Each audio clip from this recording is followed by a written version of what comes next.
So I'm here with Krista Connor. Krista is a West Seattle beekeeper, and you have other activities going on around beekeeping. Thanks for joining me today. Thanks for having me. So we're here today at an event. There's a kids event going on across the field from us, and you're here. It's Puget Sound Beekeepers Association helping with the event, and I want to say thanks first for letting us take a few minutes of your time. And I know we have to hurry because at 11 o'clock sharp you guys are doing a bee cage demonstration or a bee booth. So tell me a little bit about beekeeping here in West Seattle. How many hives do you have? So overall I have probably about 20. I lose track every now and then because of swarms and such.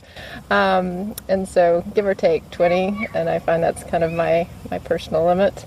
I do have a unique style of beekeeping in that I don't have them on my own property. I live in a condo, so I've placed them in friends and what are now clients, paying clients, which is an interesting model, to have my beehives on their property for pollination purposes, and we do some honey sharing as a result of that. So it's urban beekeeping with a slant, right? Yeah, absolutely. That's neat. You sell locally at a couple establishments, and you said you have an arrangement with a restaurant. Yeah, so my honey, I'm getting ready to do my harvest here in a couple of weeks.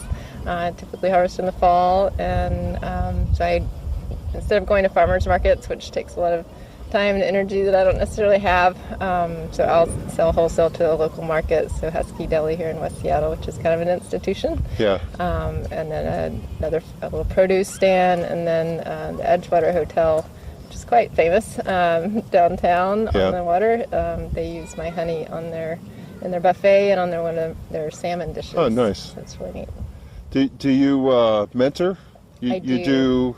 Yeah, so through the course of my beekeeping and scaling up from starting with 2 hives up to the 20, I realized it was, doing it solo was lonely. And I learned, through engagement with the homeowners that had my hives on their property, that's like, there's really a thirst for learning about bees, and it was really exciting to me to share the experience and to teach others. And so I took on some interns, it's created a formal program for training, so a season-long effort that someone could participate in, and they could get a taste for beekeeping and not have to have that big investment, because it's like, there's a lot of money and time to sink into it. You work with a college, did I see on your website, or at least do some interactions with some of them around here, helping them out? Yeah, so local community college, one of their professors, he was involved with my program initially, and so it was awesome. He was an entomologist, and having him engage with our program is awesome for that particular year's students. And then I also offer some non-credit credits for through the WSU growing program. Oh, that's great. What a resource to have available to you. Yeah. What type of hives do you keep? Langstroth? So I do Langstroth, 10 frame. If I had a do-over, I might do the 8 frame, do the weight. But after investing in 20 hives worth of gear, it's like, well, where do you start over? You ever consider all mediums? I do all mediums. The only time I had shifted over to the deeps was when I did the doing nukes, and so when you get the deep frames, it's like, well, what am I going to do now? So it's like, okay, got to shift a little there. Tell me about your beekeeping season. When does it start, and how long does it run? What's the type of forage you might see here? Yeah, so in the Pacific Northwest, our beekeeping season, we have, typically it starts, and packages get delivered April, May, and they come up from California.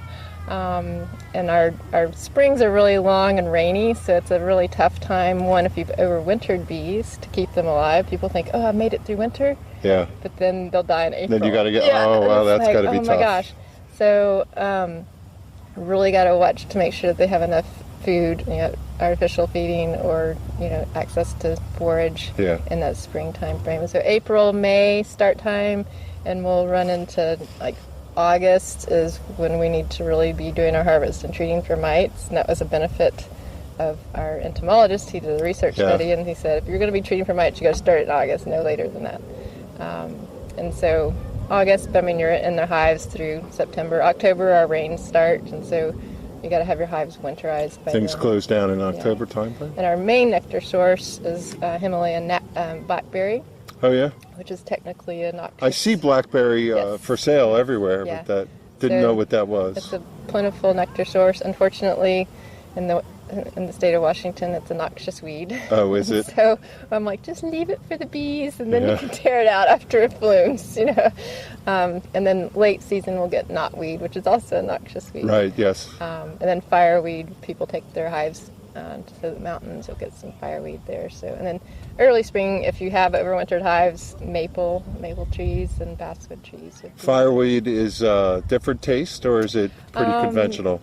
It's, to me, it's very sweet, and it's a very light colored and kind of front of the tongue, tasting sweet, not super complex. The blackberry, to me, it's a medium amber, and sometimes it runs into knotweed, so you'll get a darker amber, and it's more complex and more interesting to me. We bought some to bring home to New Jersey. I should have brought you some, yeah. No, it's okay.